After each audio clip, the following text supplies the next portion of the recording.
주신 하나님의 말씀은 출애굽기 14장 15절 16절에 있는 말씀입니다. 저와 여러분이 함께 다 같이 일어서서 이제 받들어 읽도록 하겠습니다. 여호와께서 모세에게 이르시되 너는 어찌하여 내게 부르짖느냐. 이스라엘 자손에게 명령하여 앞으로 나아가게 하고 지팡이를 들고 손을 바다 위로 내밀어 그것이 갈라지게 하라. 이스라엘 자손이 바다 가운데 마른 땅으로 행하리라. 아멘. 예, 자리에 앉아 주십시오.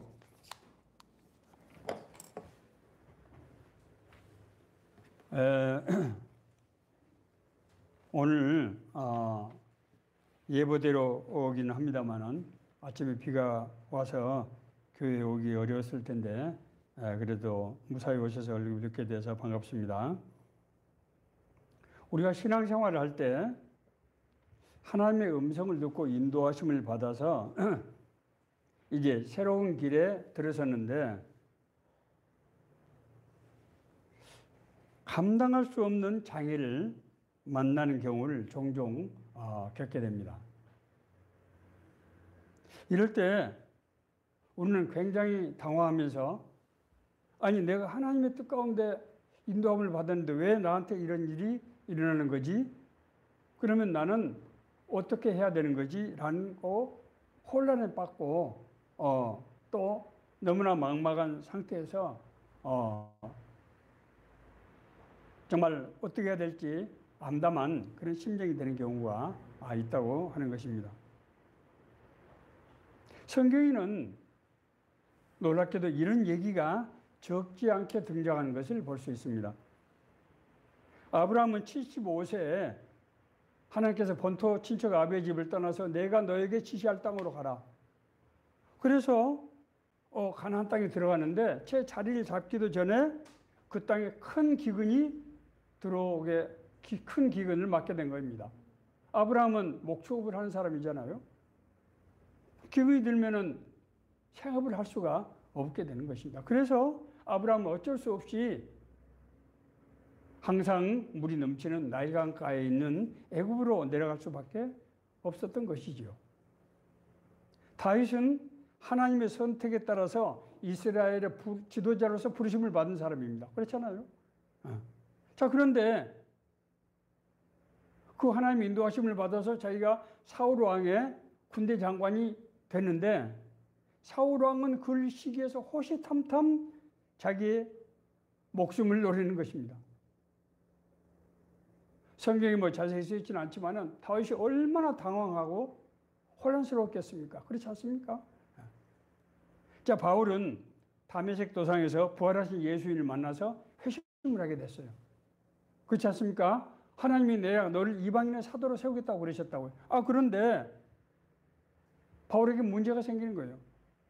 동족 유대인들에게는 배신자가 되고 그렇지 않습니까? 또 기독교들 사이에서는 기독교들을 핍박해서 잡아 죽이려고 온 사람이에요. 우리 이 사람을 어떻게 믿을 수가 있겠어요? 바울은 하나님이 회심해서 잘 회심시켜서 자기 일꾼을 쓰게 하셨다고 말씀하시는데 이 양쪽에서 다 공격을 받는 아무것도 할 수 없는 이런 상태가 되고 만 것입니다. 자, 이럴 때 그의 마음이 얼마나 복잡했겠어요. 아니 이게 뭐지? 나보고 지금 어떻게 하라는 말씀인가? 나는 이런 경우에 내가 어떻게 해야 되는 것인가? 하나님의 인도하심을 따르는 이들에게 왜 이런 일이 빈번하게 일어나는가? 이런 상황에서 신자는 어떻게 되는가? 하는 것을 오늘 우리가 말씀을 통해서 우리가 깨닫고 그래서 우리가 그 일을 준행해야 되겠다고 하는 것입니다. 자, 본문의 배경은 여러분 잘 아시는 대로 이스라엘이 출애굽에서 가나안 땅에 향해서 가는 여정에서 홍해 바다가 자기들 앞을 가로막는 상황이 벌어진 거예요. 이때 모세가 얼마나 당황했겠습니까? 하나님께서 인도한 대로 가는데 눈앞에 거대한 홍해 바다가 펼쳐지는 거예요. 이때 당황하는 어쩔 줄을 몰라 하는 모세에게 하나님께서 주신 말씀이에요. 자, 이 상황에서 자기가 인솔하던 백성들이 어떤 반응을 보입니까? 모세를 따라서 이 백성들은 급하게 쉽게 말해서 야반도주를 지금 한 거잖아요, 지금. 백성들이 무슨 계획을 해서 어느 루트로 어디로 가고 이렇게 한 게 아니거든요. 사실 모세도 자기가 어디로 갈지 알지 뭐라고 하나님께서 인도한 대로 그냥 나온 이런 상황이었죠. 야반도주에서 애굽을 탈출해 나온 백성들 앞에 눈앞에 펼쳐진 홍해를 보면서 망연자실할 수밖에 없었던 것이죠. 아니 어떻게 우리를 이렇게 지금 사지에 몰아넣는단 말인가?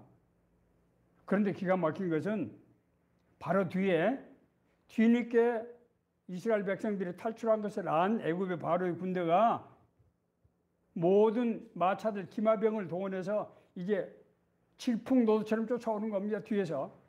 앞에는 홍해바다가 가로막고 뒤에는 지금 바로의 전투병들이 지금 자기를 쫓아오는 거예요. 응? 모세 얘기만 듣고 따라왔는데 지금 오도 가도 못하고 지금 딱 죽게 지금 되는 그런 상황이었단 말입니다. 그래서 그들은 모세를 원망할 수밖에 없었죠. 그들은 또 모세에게 이르되 애굽에 매장지가 없어서 당신이 우리를 이끌어내어 이 광야에서 죽게 하느냐? 어찌하여 당신이 우리를 애굽에서 이끌어내어 이같이 하느냐? 우리가 애굽에서 당신에게 이른 말이 이것이 아니냐? 이르기를 우리를 내버려두라.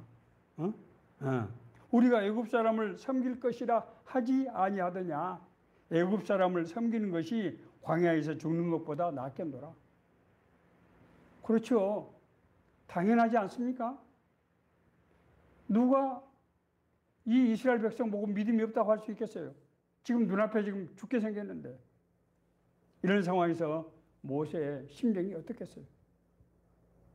자기는 여호와의 부르심에 따라서 하나님이 주시는 능력으로 10번이 넘는 기사와 표적을 통해서 천신만고 끝에 지금 이스라엘 백성들을 애굽에서 탈출시켜서 지금 벗어나는 과정이잖아요. 응?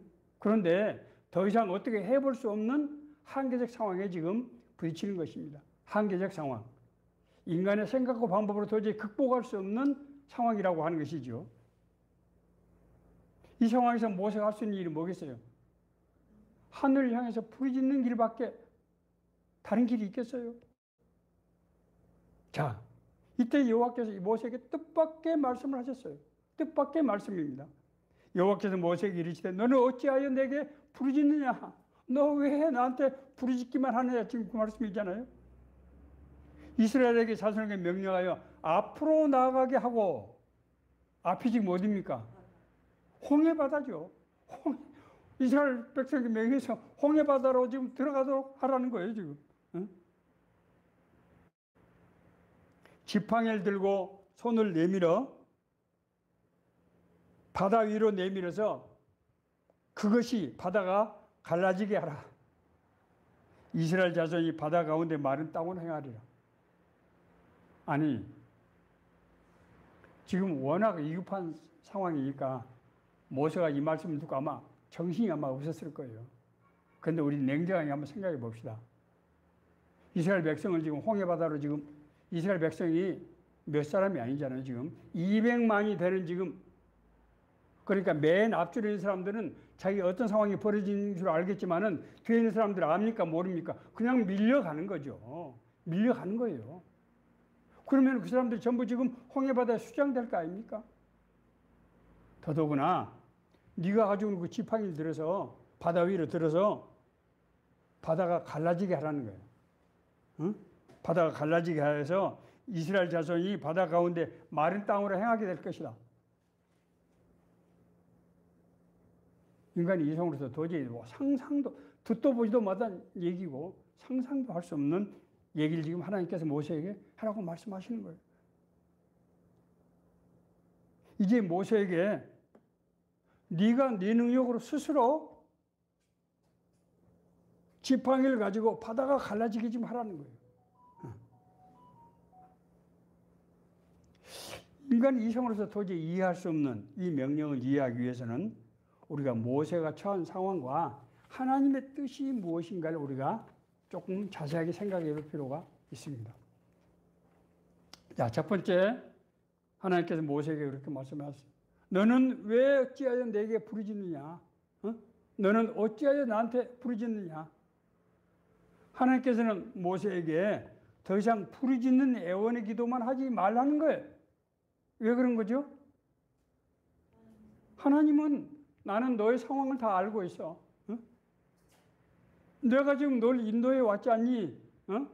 나는 너보다도 네 상황을 더 잘 알고 있어. 그러니까 이제는 네가 행동을 해야 될 차례야. 지금 이 말씀이에요.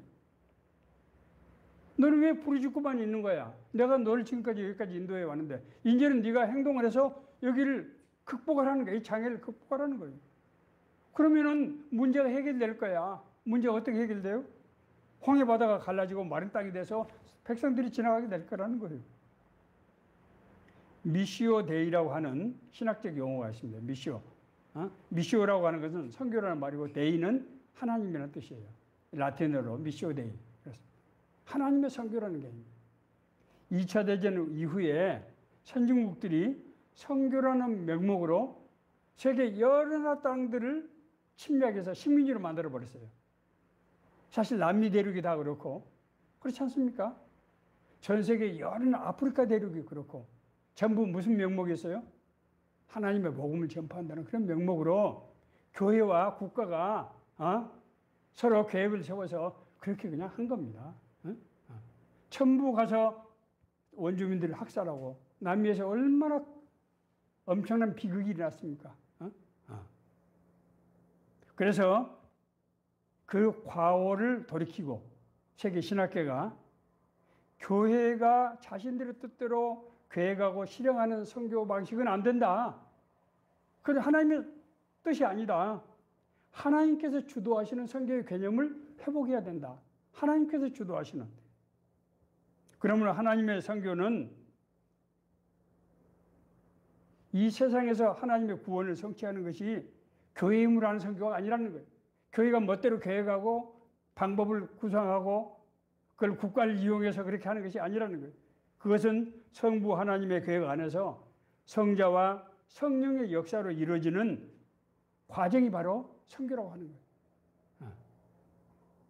우리가 하나님께 기도한다고 하는 것은 우리의 필요를 구하는 의미의 기도만 의미하는 것이 아니라고 하는 걸 우리가 알아야 돼요.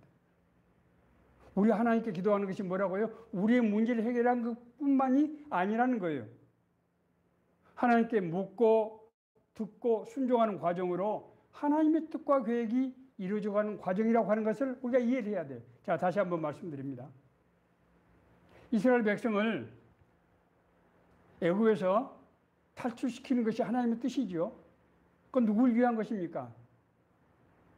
이스라엘 백성을 위한 거 아닙니까? 430년 동안 노예 생활은 말 없으면 환란과 공고를 당했잖아요.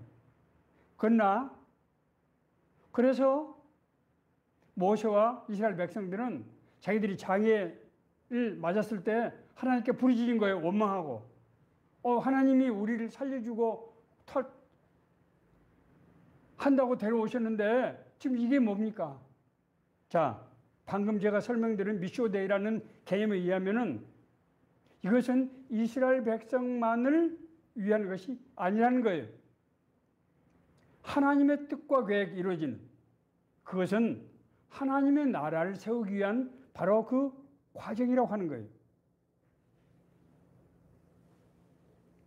택함을 받은 사람이 우리가 기도를 통해서 하나님의 인도하심을 받고 그렇지 않습니까? 하나님의 뜻을 분별하고 능력을 받고 그 능력을 실행해서 하나님의 뜻을 이루어가는 것이죠. 이 과정 전체가 하나님의 계획을 이루어가는 과정이라는 거예요. 그것이 내 문제이기도 하지만은 사실은 나를 통해서 이루기를 원하시는 하나님의 뜻과 계획이 거기 있다고 하는 거예요. 이스라엘 민족을 애굽에서 노예 상태에서 구원하시는 것은 이스라엘 민족에게 복을 주기 위한 것이기도 하지만은 동시에 뭐라고요? 하나님의 나라와 하나님의 의를 이루기 위한 과정이라는 거예요. 그 과정이 무슨 과정이죠? 하나님께서 아브라함을 통해서 약속하신 바로 그 얘기죠. 그것을 이루는 것은 사실은 아브라함의 소망이라기보다는 하나님의 뜻과 계획이죠. 하나님의 나라를 이 세상에서 세우려고 하시는 하나님의 큰 그런 계획이라는 거예요. 그렇기 때문에 택함을 받은 사람이 장애나 때로는 형통이나 어느 것이든 하나님의 뜻 가운데 있다는 거예요. 자, 이 개념을 우리가 잘 이해하는 것이 중요합니다. 우리는 살아가다 형통할 때 하나님의 축복이라고 생각하고 장애를 만나면은 하나님께서 왜 나에게 고난을 주시는가 이렇게 생각한다는 거죠. 그러나 하나님의 관점에서 나를 통해서 하나님의 뜻과 계획을 이루시려고 하는 하나님의 관점에서 보면은 장애나 형통이 모두가 다 어떤 하나님의 뜻과 계획 가운데서 이루어진다고 하는 것을 우리가 이해를 하게 될 때 이것을 보는 눈이 달라지게 된다는 거예요. 그러므로 뒤를 돌아보지 말고 믿음으로 나가라는 거예요. 내가 너희를 인도했으면 나의 뜻과 계획이 거기 있다는 거예요. 그래서 너는 어찌하여 내게 부르짖느냐 이렇게 말씀하신 거예요. 자, 두 번째로 뭐라고 했습니까? 이스라엘에게 명령하여 앞으로 나아가게 하고 지팡이를 바다 위로 내밀어서 그것이 갈라지게 하라. 이것을 지금 누구 보고 하라는 거예요? 모세 보고 하라고 하는 거죠. 자, 이 얘기를 들었을 때 모세는 아마 정신이 하나도 없었을 거예요. 이 말씀이 지금 무슨 얘기를 하는 의미도 생각하기도 전에 워낙 상황이 절박하고 했으니까. 자, 그런데 우리가 생각해 봅시다. 모세가 이스라엘 백성을 출애굽시킬 수 있었던 것은 10번의 기사와 이적 때문이었죠. 그 기사와 이적이 어떤 거였습니까? 모세가 지팡이를 던지면 뱀이 되고 나일강이 핏물이 되고 그것이 개구리 떼가 되고 그렇지 않습니까? 흑암이 올려오고 초태생을 심지어 죽이고 이것이 누구의 능력입니까? 하나님의 능력이죠. 하나님이 하신 거잖아요. 뭘 위해서? 이스라엘을 출애굽시키기 위해서. 모세가 이 생각을 했다면은 만약에 홍해바다 앞에서 모세가 이 생각을 했다고 하면은 그렇게 부리짖고만 있지 않았을 거예요. 아까 하나님께 물어봤을 거예요. 하나님께 하나님 지금 내가 이 시점에서 어떻게 해야 되는 것입니까? 하고 물어봤을 거예요. 그러나 모세는 그렇게 할 수가 없었어요. 너무 당황스럽고 너무 급하기 때문에 하나님께 그냥 그 부지집이 뭘 부채로 구했겠어요. 그냥 하나님 살려주세요. 그런 기도 아니겠어요. 하나님 뭐 그냥 어떻게 하시려고 살려주세요. 우리가 급할 때 어떻게 합니까? 하나님께 요리조리 따져가지고 그렇게 기도합니까? 아니죠. 그냥 살려주세요. 제가 기도원 가서 기도하는데 정말 절박하신 분들, 말기암 환자들, 그분들의 기도는 그냥 엉엉 우는 것이 기도예요. 하는 기도는 그냥 하나님 이름을 부르고 엉엉 우는 것이 기도예요. 그 안에 얼마나 많은 고통과 아픔과 간절한 소망이 있겠어요. 그렇잖아요. 그런데 하나님께서는 이스라엘에게 명령하여 앞으로 나아가게 하고 지팡이를 바다 위로 내밀어 그것이 갈라지게 하라. 이렇게 말씀하셨어요.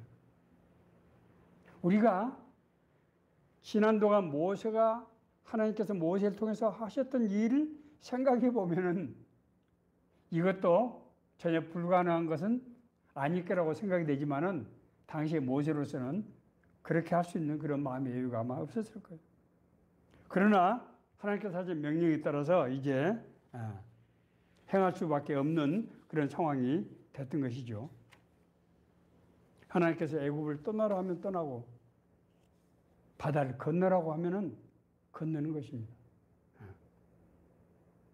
비슷한 상황은 이때만이 아니에요. 그 이후에도 일어났어요.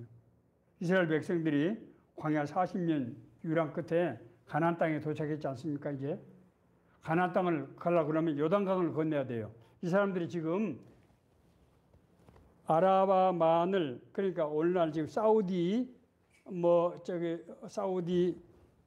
서쪽에 동쪽에 이라크, 이란 이쪽에 있는 이 호르무즈 해협 있는 사이, 홍해와 호르무즈 해협 사이 이 거대한 대륙을 지금 건너서 지금 동쪽에서부터 서쪽으로 지금 이제 가려고 할 때 거기 요단강이 있거든요. 요단강을 건너야 돼요. 응? 요단강은 이 우기철에는 이 물이 급류가 흐릅니다. 급류. 요단강 폭이 그렇게 넓지 않은 강인데 산에서 내려오는 급류가 흐르기 때문에 사람이 그걸 들어갈 수가 없어요. 그래서 이제 여호수아가 이제 요단강을 건너서 가나안 땅으로 진입을 해야 된다. 들어갈 수가 없는 겁니다. 망인자실했어요. 그때 하나님께서 여호수아에게 말씀하셨어요. 주 여호와의 궤를 맨 제사장들이 발바닥이 물을 밟고 멈추면 요단 물 곧 위에서부터 흘러내리던 물이 끊어지고 한 곳에 쌓여 서게 될 것이다. 제사장들이 여호와의 법궤를 메고 제사장들이 맨 앞에 나가는데 그 사람들이 요단강 물을 밟으면은 그 물이 거기서 멈춰서서 물이 벽을 앞에서 쌓게 된다는 거예요. 그래서 여호와의 제사장들이 여호와의 법궤를 메고 가서 그 요단강 안으로 발을 들이맨 거예요. 그랬더니 정말 물이 거의 멈춰서서 물이 벽이 생기고 모든 백성들이 요단강을 건너갈 수 있게 된 것입니다. 자, 제가 지난주 설교에서 우리 구원의 역사는 하나님과의 연합에서 이루어가는 과정이라고 말씀드렸어요. 하나님께서 우리를 미리 아시고 우리를 부르시고 우리를 의롭다 하시고 우리를 영화롭게 하시고 우리 삶 가운데서 하나님 나라를 이루게 하시는 이 5가지 과정이 어떤 과정이라고요? 그리스도 안에서 하나님과 연합하는 과정이라고 말씀드렸어요. 하나님이 혼자 하시는 것도 아니고 우리가 혼자 하는 것도 아니고 나와 하나님이 한 몸, 한 마음이 돼서 한 팀이 돼서 함께 이루어가는 과정이라는 거예요. 우리가 하나님의 명령에 따라서 행할 때 우리 눈에 보이는 장애를 내가 홀로 감당한 것이 아니고 이것은 하나님과 함께 가는 과정이라고 하는 것을 우리가 이해한다고 하면은 생각이 달라진다는 거예요. 만약에 이스라엘 백성들, 모세가 앞에 홍해가 놓여있고 뒤에 애굽의 군대가 쫓아올 때 하나님께서 지금 나와 함께 하신다. 하나님께서 이게 인도하시는 과정이라고 하는 것을 알았다고 하면은 아마 상황은 조금 달라졌을 거예요. 믿음은 바라는 것들의 실상이요 보지 못한 것들의 증거이니. 자, 믿음은 뭡니까? 하나님의 약속을 믿는 거죠. 믿음은 하나님의 약속을 믿는 거예요. 그런데 그 약속이 지금 실현됐습니까? 안 됐습니까? 아직 안 된 거예요. 너는 본토 친척 아버지 집을 떠나서 내가 너에게 지시할 땅으로 가라. 아직 실현되지 않았어요. 아직 어디로 갈지 무엇에 갈지 모르는 거예요. 그러나 하나님께서 모세에게 지팡이를 내밀어서 그 모세가 가지고 있는 지팡이가 뭡니까? 짝대기 아닙니까? 짝대기 그게 지금. 그건 양을 치던 목자가 가지고 다니는 지팡이잖아요, 그게. 근데 그 지팡이를 내밀어서 바다가 갈라지게 하라는 거예요. 모세에게 주어진 지팡이, 그 지팡이는 하나님의 약속의 상징이고 하나님의 임재의 상징이고 하나님의 권능의 상징입니다. 그것이 바로 믿음이에요. 자, 다시 한번. 믿음은 뭐라고요? 모세의 지팡이에요. 믿음은 모세에게 하나님이 주셨던 그 지팡이라고요. 하나님의 약속이고 하나님의 임재고 하나님의 능력이라고요. 뭐가? 믿음이. 우리에게 주신 믿음이. 그런데 이 믿음은 그 완전히 이루어진 약속이 아니고 하나님의 약속을 믿는 것이란 말입니다. 그 결과가 어떻게 됐습니까? 큰 동풍이 밤새도록 불어서 바닷물이 진짜로 물러가더니 바닷물이 갈라져서 바다가 마른 땅이 되고 물은 벽에 쌓여서 이스라엘 백성들이 그 바다 가운데로 마른 땅으로 건너가게 되는데 바로 군대가 뒤를 막 급하게 쫓아왔잖아요. 이스라엘 백성들이 홍해바다 끝에 도달할 즈음에 다시 뒤에서부터 바닷물이 합쳐져서 이스라엘 백성을 죽여오던 바로 군대는 저는 물속에 수장돼서 죽는 그런 비극을 맞게 되었습니다. 뭡니까? 하나님의 일을 방해할 때, 하나님의 역사를 방해할 때 받게 되는 징벌을 상징하고 있는 것입니다. 앞서 제가 문제 제기할 때 뭐라고 했습니까? 하나님의 인도하심을 받아서 하나님의 음성을 듣고 하나님의 나라 일을 하려고 하는데 자꾸 내가 감당할 수 없는 장애들이 자꾸 생기는 거야. 문제가 생기는 거라고. 이때 우리가 어떻게 해야 됩니까? 하는 것을 이 말씀을 통해서 우리가 지금 깨닫자는 것 아닙니까? 네. 이 본문이 우리에게 주시는 메시지, 의미가 무엇인가? 자, 하나님께서 우리를 구원하셨다고 하는 것이 어떤 의미를 갖는 것인가 하는 것을 우리가 먼저 생각해 봐야 됩니다. 내가 구원받았다. 내가 구원받았다. 그러면 내가 하나님의 자녀가 되고, 하나님께 나의 보호자가 되고, 인도자가 되시고, 나는 세상 살아갈 때 룰루랄라, 근심 걱정 없이 형통하고, 살다가 또 나중에 천국 가서 영원한 축복을 누린다. 고 하는 것이냐. 이사야서 60장 1절에서 3절, 우리가 금년도에 우리 교회 표로 삼은 말씀입니다. 일어나라 빛을 발하라. 이는 내 빛이 이르렀고 여호와의 영광이 내 위에 임하였음이니라. 보라, 어둠이 땅을 덮을 것이며 캄캄함이 만문을 가리려니와 오직 여호와께서 내 위에 임할 것이며 그의 영광이 내 위에 나타나리니 나라들은 내 빛으로 왕들은 비치는 내 광명으로 나아오리라. 성경에는 좋은 얘기들이 다 쓰여 있지만은 이 말씀처럼 저에게 은혜되고 용기를 주고 정말 살아갈 맛을 주게 하는 말씀이 없어요. 너무너무 감사한 말씀. 여호와의 빛이 내 위에 임했다는 거예요. 여호와의 영광이 지금 너에게 임했다는 거예요. 더 이상 뭘 바랄 수 있겠어요? 이사야 선지자는 여호와께서 불순종함으로 하나님의 나라를 이룰 수 없게 되어버린 이스라엘에 대한 징벌적 멸망을 예고하시면서 바로 이어서 이 회복의 말씀을 주시는 거예요. 자, 제가 지난주 설교에서도 이 부분을 약간 언급했습니다. 왜 하나님께서는 우리에게 징벌을 하시면서 동시에 회복의 그런 기쁜 소식을 우리에게 소망으로 주시는 것인가? 여기서 우리는 하나님의 징벌과 구원의 메시지 이유를 분명하게 우리가 인식을 해야 합니다. 하나님의 징벌은 불순종으로 인해서 하나님을 알지 못하는 백성들이 하나님을 떠난 인간의 타락의 실상을 지금 보여주고 있는 거예요. 죽음의 징벌, 죄에 매이는 징벌, 그렇지 않습니까? 그러나 하나님의 구원은 하나님의 구원으로 인해서 그들의 삶 가운데 하나님의 나라가 이루어지게 하는 하나님의 나라의 회복을 동시에 말한다는 거예요. 자, 다시 말씀드리면은 하나님의 징벌은 우리를 죄로부터 돌이켜서 하나님의 나라를 이루는 삶을 살게 하기 위한 거라는 거예요.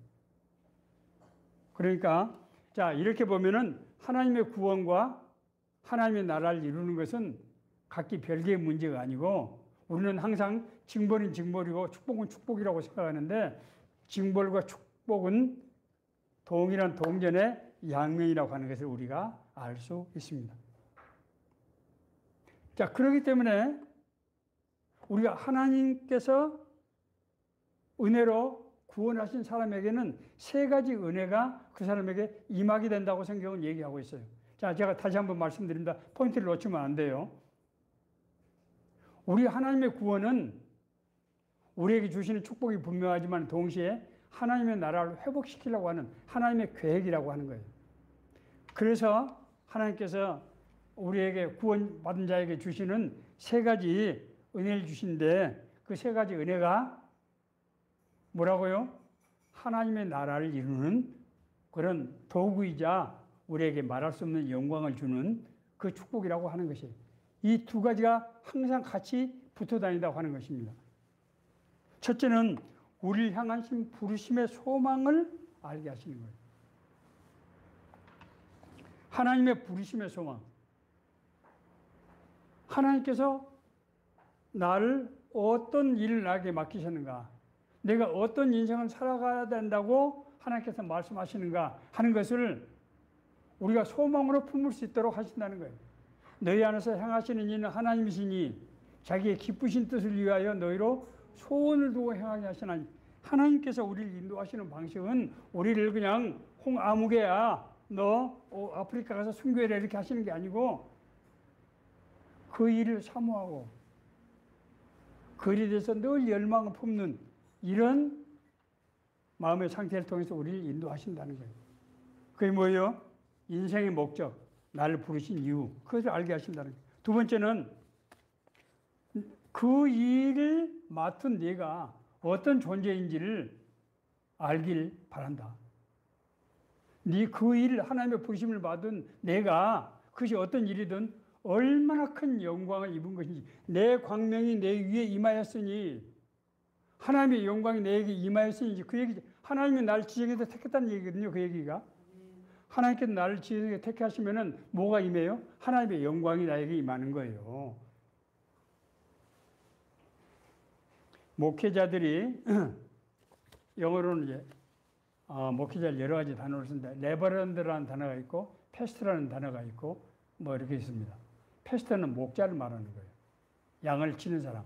레버런드는 고귀한 사람이란 말이에요. 저는 너무나 이 말씀이 황송해서 저는 절대 안 쓰고 그냥 패스터라고 하는데 레버런드는 고귀한 사람, 귀한 사람. 그래서 옛날에는 목회자가 지나가면은 성도들이 길을 비켜줬어요. 왜냐하면 이 사람은 하나님의 사람이기 때문에, 하나님의 권능을 가지고 있는 사람이기 때문에, 그 사람이 위대해서가 아니고, 하나님께서 부르심을 받은 사람은 바로 이 레버런드라고 하는 이런 귀한 존재인 것을 자기가 알아야 된다는 거예요. 세 번째는 그 일을 행할 때 하나님께서 택하신 자에게 주시는 성령의 권세와 능력이 얼마나 놀라운 것인지를 네가 알기를 바란다. 이렇게 하시는 거죠. 자, 하나님께서 이렇게 하시는 이유는 뭡니까? 그것이 하나님의 나라를 이루는 것이 하나님의 나를 구원하신 뜻과 계획이다. 첫째는 그것 때문이라고 하는 것입니다. 그러면은 하나님은 우리를 그냥 하나님의 뜻대로 이용만 먹으시는 것인가? 예, 그 얘기는 다음에 나옵니다. 자, 우리가 하나님의 부르심을 받아서 우리가 구원을 이루어가는 삶을 새로운 삶이라고 하는 거예요. 새로운 삶. 새로운 삶은 구원받은 삶인데, 구원받은 삶이라고 하는 것은 우리 삶 속에서 구원의 은혜를 이루어가는 삶이라는 뜻이라고요. 그것은 이전에 이 사람의 생각과 방법으로 살아오던, 힘으로 살아오던 삶에서 성령의 권세와 능력의 인도함을 받아서 하나님과 동행하는 삶을 사는 거예요. 이것을 지금 말하고 있는 것입니다. 자, 그런데 이런 삶에는 여러 가지 장애들이 수반된다고 하는 거예요. 하나님의 자녀이면 상속자 또한 그리스도와 함께한 상속자니 그리스도와 함께 영광을 받기 위하여 고난도 함께 받아야 할 것이니라. 그러나 그 고난은 그 영광에 비하면 도저히 비교도 할 수 없다. 그렇게 말씀하고 있지만은 여전히 고난이 온다 안 온다? 온다는 거예요. 자, 이 고난이 오는 이유는 뭔가? 첫째는 변화에는 두려움이 따른다고 하는 거예요. 변화라고 하는 것은 불확실성과 불안정성이라고 하는 두 가지 속성을 가지고 있어요. 그렇지 않습니까? 우리가 애굽에서 당신에게 이런 말이 이것이 아니냐. 이러기를 우리를 그냥 내버려 두라. 우리가 애굽 사람을 그냥 성교에서 430년 동안 살아왔는데 이대로 그냥 살겠다. 애굽 사람을 섬기는 것이 광야에서 죽는 것보다도 낫지 않겠느냐. 어때요? 지금 하나님께서 이스라엘 백성들을 애굽의 노예에서 풀어줬는데 이 사람들은 지금 뭘 지금 얘기하는 겁니까?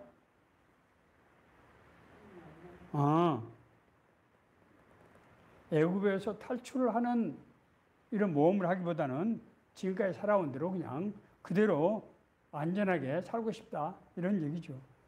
왜요? 변화는 두렵고 불확실한 것이기 때문에 그렇습니다. 은사는 받았지만은 은사를 행하지 못한 사람을 제가 잘 알고 있습니다. 어떤 신자 한 분이 있었는데 이분은 자기 업소에 늘 출입하시는 단골 손님을 통해서, 그분이 목사님이었어요. 통해서 교회에 출석하게 됐는데 그때부터 이 양반에게 아주 놀라운 그런 은혜가 임하게 됐어요. 아니, 이유를 알 수도 없고 뜻도 알 수 없는 신비한 그런 환상을 매일 저녁에 체험하는 거예요. 잠을 자면은 도저히 상상도 할 수 없는 그런 아름답고 이상한 그런 신비한 체험들을 계속해서 하는 거예요. 이 양반이 너무 은혜를 많이 받으니까 다른 사람들이 금요일날 기도한다고 그러니까 이 양반이 교회 아직 등록도 제대로 안 한 신자였는데 꼭 교회 나가서 꼭 금요 철학 기도도 나가서 밤새도록 기도를 했어요. 왜? 기도할 때마다 그 놀라운 신비한 체험을 하게, 하나님의 음성을 듣고 환상을 보게 되고 하니까.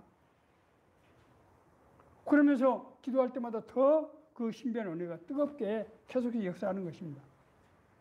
문제는 그러나 그뿐이었어요. 신비한 체험은 계속되지만은 그에게 실제적인 삶은 바뀌는 것이 없었어요. 그의 삶은 이전 그대로였습니다.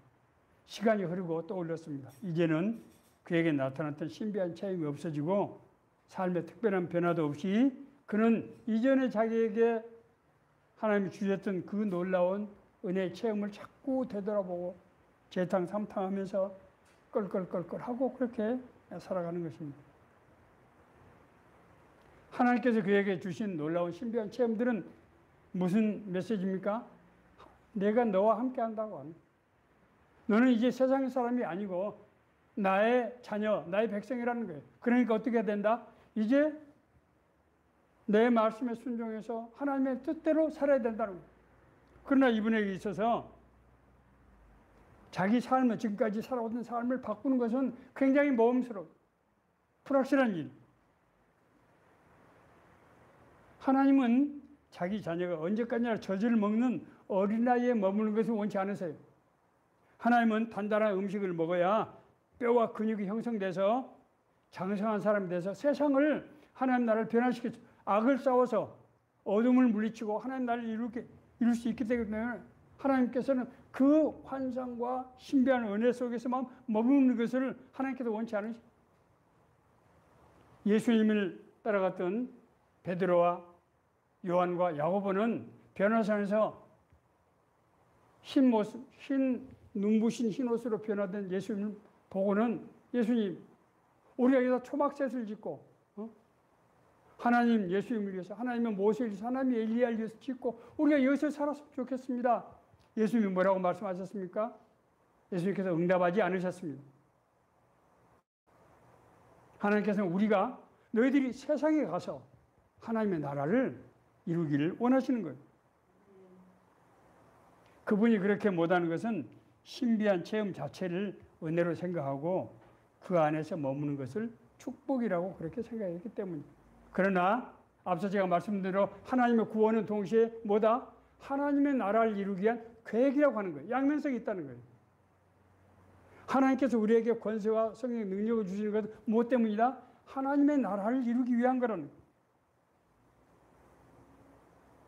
자, 두 번째로 새로운 삶에는 시험과 시련이 따르기 마련입니다.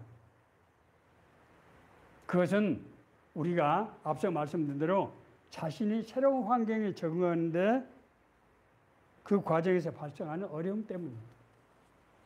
자, 왜냐하면은 하나님의 뜻 가운데서 우리가 살기 위해서는 하나님의 마음, 하나님의 생각을 품어야 되는데 내 인간의 육신의 생각과 방법과 서로 마찰을 이루기 때문에 하나님의 뜻을 분별하기도 어렵지만 하나님의 뜻을 분별한다고 하더라도 그렇게 믿음으로 살기가 어려운 겁니다. 그러면은 하나님께서 주시는 그 부르심에 따라 살기 위해서는 그 일에 대한 소망과 열정이 있어야 될 거 아닙니까? 그래서 하나님께서는 우리에게 뭘 주신다고요? 강한 이끌림을 주신다고 그랬어요. 소망을 주신다고 그랬어요. 근데 그 소망은 성령이 주시는 소망이란 말입니다. 세상이 주는 그런 소망이 아니에요. 성령의 주시는 소망을 우리가 품기 위해서는 내가 연단이 돼야 돼. 연단이. 이 연단은 고난을 통해서 나에게 불순물이 받는 과정을 의미하는 것입니다. 그렇기 때문에 우리가 하나님의 일꾼으로 쓰임받은 사람에게 반드시 어떤 과정이 있어야 된다? 이 연단의 과정, 고난을 통한 연단의 과정을 거쳐야 되는 거예요. 그것이 바로 이스라엘 민족이 광야에서 40년 동안 유리방황했던 바로 그 사건을 의미하고 하는 것입니다. 그래서야 가나안 땅, 하나님의 나라인 가나안 땅에 들어갈 수 있는 거예요.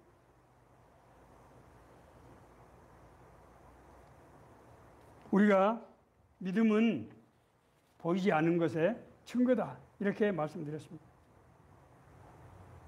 둘째는 영적인 시험 때문에 그렇습니다. 영적인 시험. 바울이 선교를 할 때 사도행전을 보면 여러 번 영적인 시험을 당하는 것을 우리가 보게 됩니다. 40에서 하나를 감아 매를 3번이나 맞고 정말 배고픔과 물의 위험과 바다의 위험과 말할 수 없는 배신과 그런 고통들을 겪었죠. 이 영적인 싸움은 인간의 육신으로 감당할 수 없어요. 이것은 하나님께서 주시는 영적인 권세로만 할 수 있습니다. 바울이 마게도니아 환상을 보고 이제 마게도니아 쪽으로 가는데 첫 성이 어디입니까? 빌립보 아닙니까? 거기에서 와서 이제 복음을 전하고 이제 루디아를 만나서 교회를 하는데 거기서 문제가 생겼어요. 어떤 귀신 들린 여종의 한 사람이 있었는데 바울을 쫓아다니면서 너무 괴롭히는 거예요. 그래서 바울이 그 귀신에게 들어있는 여종에 들어있는 귀신을 쫓아내줬어요. 그랬더니 그것 때문에 손해를 보게 된 그 여종을 통해서 돈을 받던 사람들이 문제를 일으켜서 난리가 나게 된 것입니다.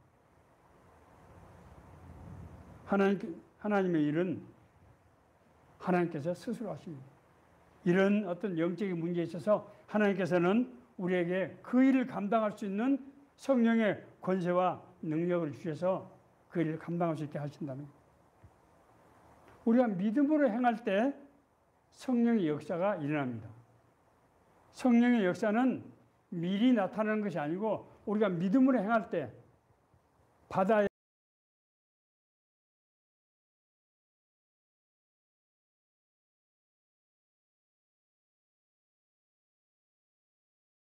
지팡이를 가지고 손을 내밀 때 여호와의 법궤를 메고 요단 강물을 밟을 때 그리고 베드로가 성전 미문에 있는 나면서부터 걷지 못한 자를 보고 불쌍한 마음에서 그 손을 잡아서 일으킬 때 그때 그 순간에 하나님의 능력이 나타난단 말입니다. 미리 나타나는 것이 아니에요. 나에게 무슨 번개가 치고 환상이 보여주는 그런 능력이 나타나는 것이 아니고 그 믿음으로 그 일을 행할 때 그때 그런 역사가 나타난다고 하는 것입니다.